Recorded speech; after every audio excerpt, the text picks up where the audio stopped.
It is a diamond crop farm. By diamond, I don't mean it's going to get you diamonds. What I mean is it's in a diamond shape, and all you need to do is some very, very simple redstone. I'm going to show you how to do it right now. Don't you go anywhere.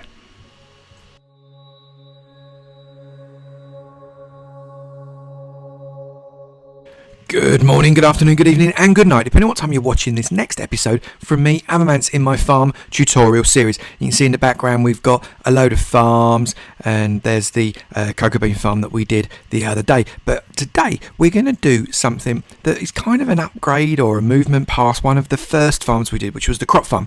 We're going to expand upon that by doing just a different design. I've never seen anything that's designed quite like this before, possibly because it's not entirely perfect, but boy, does it give you loads and loads of yield, and is an absolute doddle to make. Only takes tiniest little bit of redstone and you get loads and loads of automated stuff. And this, where is it, is what it looks like. It is a diamond farm, i.e. it's not a farm that gets you diamonds.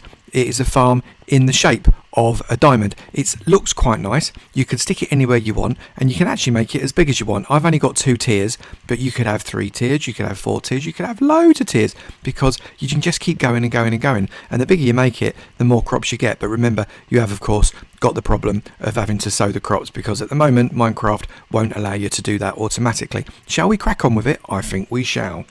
I actually can't say how many of each thing you're going to need, because it depends on how big you make it, but some things are going to be the same no matter what you do. You need 1 redstone torch, you need 15 pieces of redstone dust, you need 1 dispenser. The rest of it is a little bit variable, although you only need 1 hoe and 1 button. You need as much dirt as you need to make the tiers. I recommend you building it on dirt, otherwise you're going to find your lowest tier is going to be very difficult to make, because you need loads and loads of dirt. Then you need some oak wood, you need some water buckets, you need some glass, you need some glowstone, you need 1 oak wood slab, just the 1. You need a couple of chests, as many chests as you want really. You need to have the things that you're going to sow, so maybe carrots and some seeds to make wheat, and that is pretty much it. Let's get on with it. First up, we're going to build a trench, and this trench is 17 blocks long, but it's got some different depths in it, so it's important that we work out exactly what the depths are. From this end, this is going to be the centre of your farm. We need a 1 deep, and that's indicated by the orange. Then we want no deep.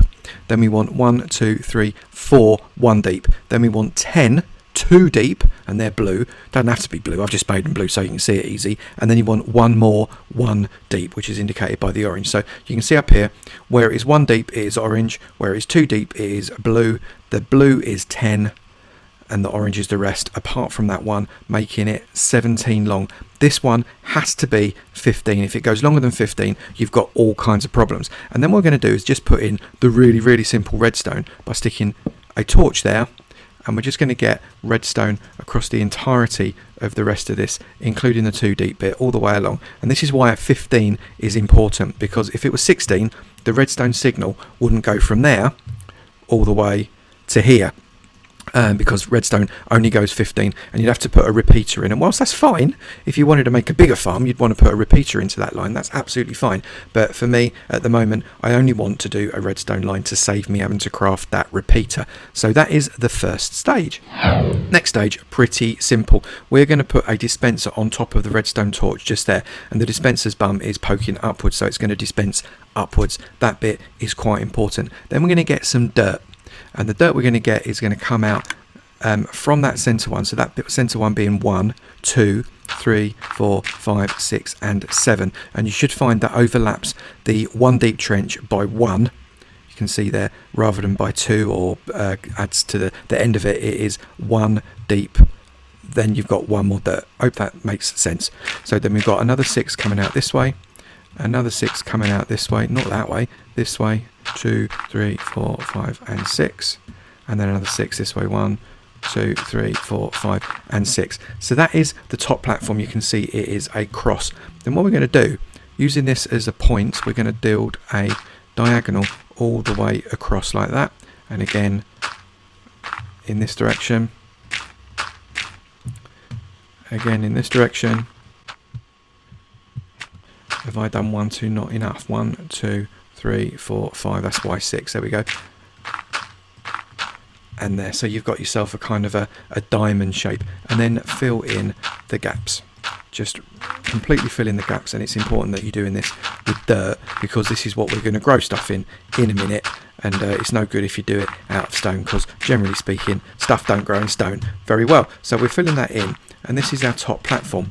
Now I'm going to be assuming that you have been sensible and have built this on grass or dirt rather than a complete wally by building it on sandstone, which doesn't actually do anything. But the purpose of this tutorial, this is my farm world, so I've got to do it on sandstone because that's what the block is that I've got in my farm world. But we're going to make another larger diamond, and what we want to do is we want to come this diamond out 1, 2, 3, 4, 5, 6, 7 more. So imagine you've got 7 from here. Actually, we do it on this side because that's easier. 1, 2, 3, 4, 5, 6, 7, and then a block of wood. And you're going to do that for every point of this diamond. So 1, 2, 3, 4, 5, 6, 7, then a block of wood.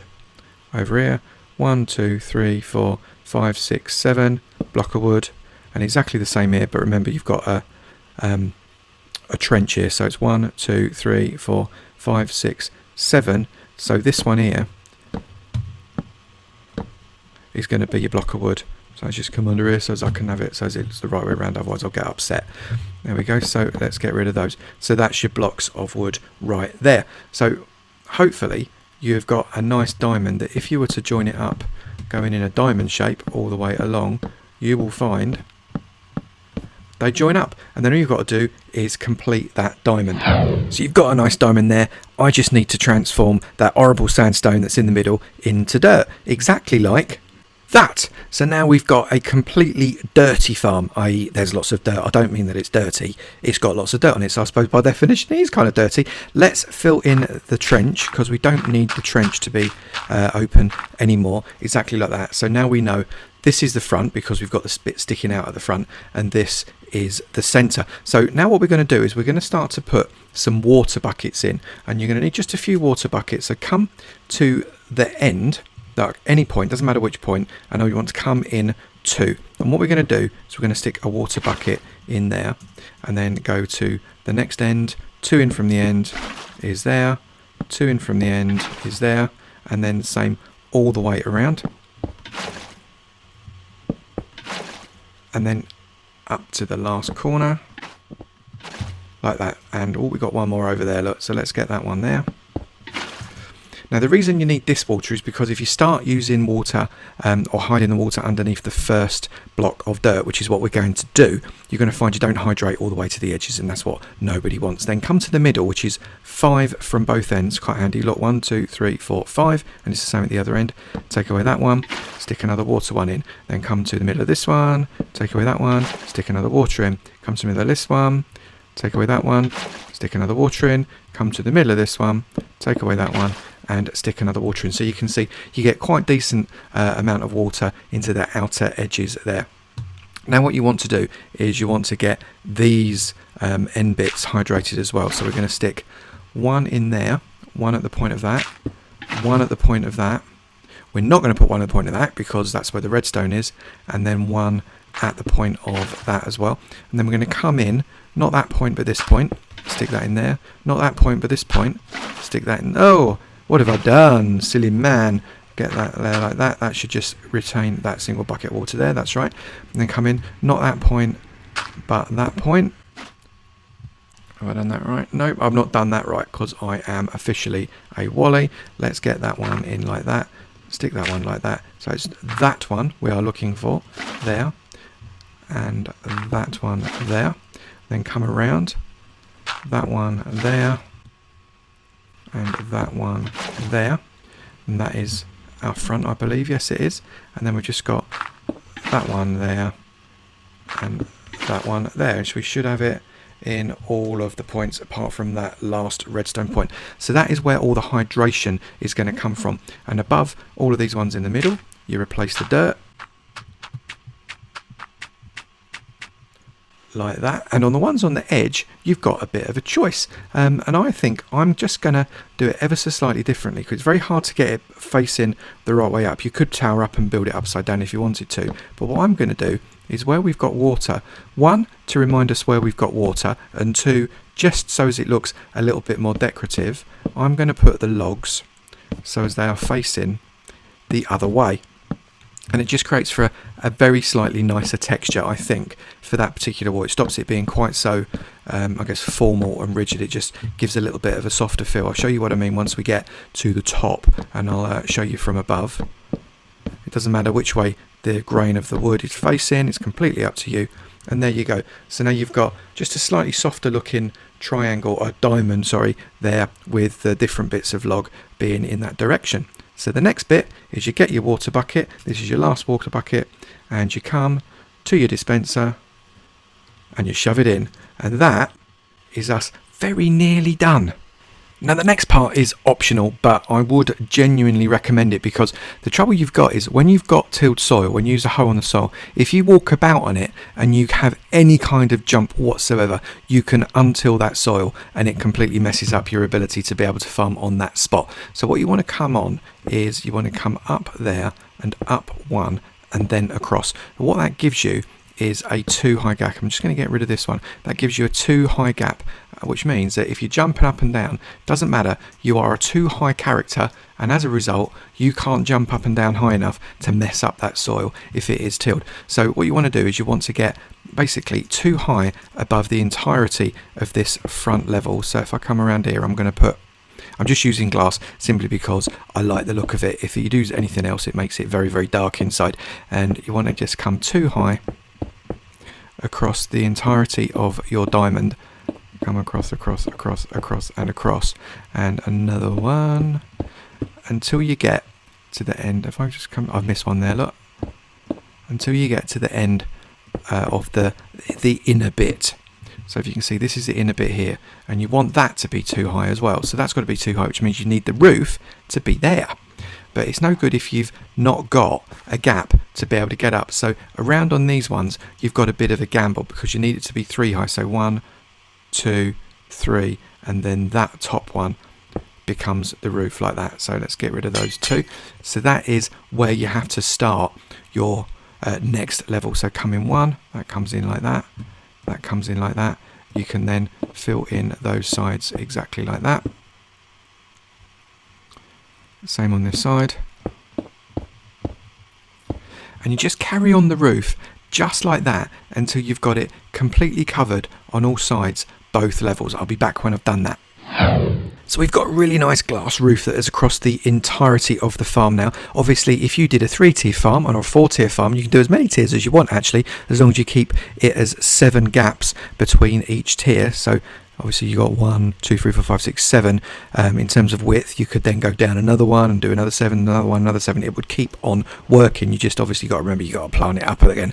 I have put some towers on each of these bits equidistant from each other, because it offends me really loads when we are not looking at how gravity works in Minecraft. If these towers weren't there, that glass ceiling should just fall straight on the floor and smash everywhere, and that's not what we want. So what we want, it won't actually in Minecraft, it will stay up there because it doesn't observe the laws of physics, and that bugs the hell out of me. So we have got legs for this ceiling, which keeps it 2 high. Also, we've got some glowstone that I've embedded into the roof in a fairly regular pattern, which means that we've got plenty of light going on in the farm. So what we need to now do is come down here, and we have left this gap here. That is where we're going to be able to enter into the farm. We're going to leave that open. That's going to be our entrance.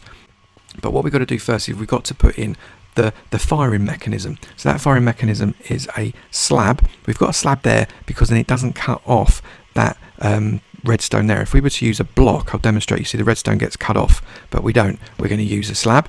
That allows the redstone to work, and then on top of that redstone we are going to put a block. Doesn't matter what the block is, I've just used a wooden block simply because it's in keeping with the rest of the build. On top of that block we're going to put a button, and that button is going to be the one that fires on and off for this particular thing. So click it on, but nothing's happening over. Wait till it clicks off, boom, out comes that water. That water spreads all the way across the farm and out to where the exit is. You can see there, look, it goes across the entirety of that farm. And then if we come back down again and we hit the button, that gets sucked back in again, the water flows away, and you've got a farm all ready again. Then you can go in, collect up all of your goods and replant. So we just got to plant. Before I do plant, I am going to stick a chest here. Now you'll notice that I have not put in a collection system with hoppers, etc. into this farm. There's a good reason for that, and you absolutely could if you wanted to, but there's a very good reason for that, and the reason is it is blooming expensive. That is a lot of iron to put in the collections hoppers, the hopper system into this. It's just going to cost loads, and I don't think it's worth using up all that iron. You've got to run around inside it anyway, so you may as well run around inside it, planting and collecting at the same time. You can put more than one chest in if you wanted to. You can stick another chest in there. You can have one chest for the crops, one chest for the seeds. It's entirely up to you. Whatever you want to do, it is your farm. The next thing we've got to do, of course, is till up all this soil. We've got to get our hoe, and we've got to hoe it all completely up like this. And then once I've done that, I'm going to plant it up. So I'll be back once I've finished hoeing. That is everything hoed out. Now it's time to plant it up. We've got to just get loads and loads of whatever crops you want in there. You could have a different crop for each level. You could just mix your crops up. It really doesn't matter. You can see everything's hydrating really, really nicely. The middle, for the record, is not. The middle has to be hoed as you plant, simply because there is no way to be able to put yourself a water source that is going to hydrate that top level, which is really annoying because I can't work out how to do it. If anybody knows how to get that center hydrated in a way that is going to allow for me to not have the water not travel across it properly, which is the basic problem. If you put any hydration ports in any of this area here, the water does not transport properly across it. It's very, very annoying. So any ideas, very, very welcome to hear those. So I'm just going to crack on and get this stuff planted up until we are completely finished.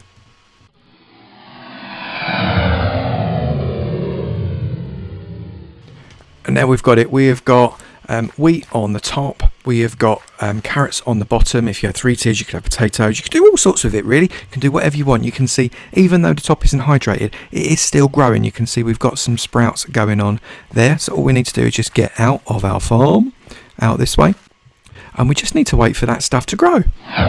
We have now got a fully grown crop farm. We've got our carrots in the bottom bit, and we've got our wheat in the top bit. So all we're going to do now is we're going to harvest it. We're going to see what is the yield like for this particular crop farm. So like we did before, we're just going to slap that button, bit like you should slap my like button. Oh, did I just say that out loud? How very naughty of me. Whoopsie. So then we're going to turn that, that was so naughty. Then we're going to turn that water off. That's going to fade away, and we are going to see how many of each thing we have got. So let's collect it all up.